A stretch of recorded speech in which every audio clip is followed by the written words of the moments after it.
బెంగళూరులో కర్ణాటక చిత్రకళా పరిషత్ ఆధ్వర్యంలో నిర్వహిస్తున్న 23వ చిత్ర సంతే ఎగ్జిబిషన్ ఘనంగా ప్రారంభమైంది. ఈ ఎగ్జిబిషన్ ను కర్ణాటక సీఎం సిద్దరామయ్య ప్రారంభించారు. శివానంద సర్కిల్ నుంచి విండర్స్ మార్నర్ హోటల్ వరకు ఉన్న కుమారకృప రోడ్డు ఓపెన్ ఆర్ట్ గ్యాలరీగా మారిపోయింది. ప్రజలు ఎదుర్కొంటోన్న పర్యావరణ సవాళ్లను చిత్రకళ ద్వారా తెలియచేయడమే లక్ష్యంగా ఈ ఏడాది పర్యావరణ థీమ్తో చిత్ర సంతే నిర్వహిస్తున్నారు. నీటి వనరులు, అడవులు, వన్యప్రాణులు, వాతావరణ మార్పులు వంటి అంశాలను కళాకారులు తమ చిత్రాల్లో ప్రతిబింబించారు.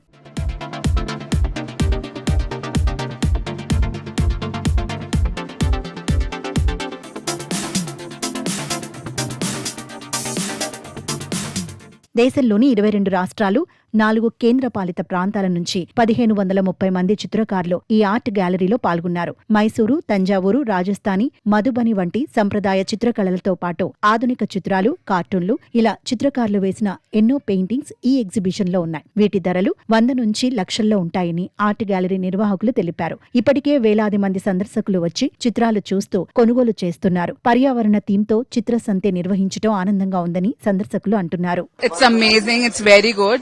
I think everyone experience this. It happens every year on first Sunday, I guess. And it's very good. I'm loving the experiences. Is it first time? Yeah, this is my first time. Yeah. What kind of art you like to make? Every art is so good. It's very nice. It has a lot of thoughts and it's amazing. One should experience it. Thank you.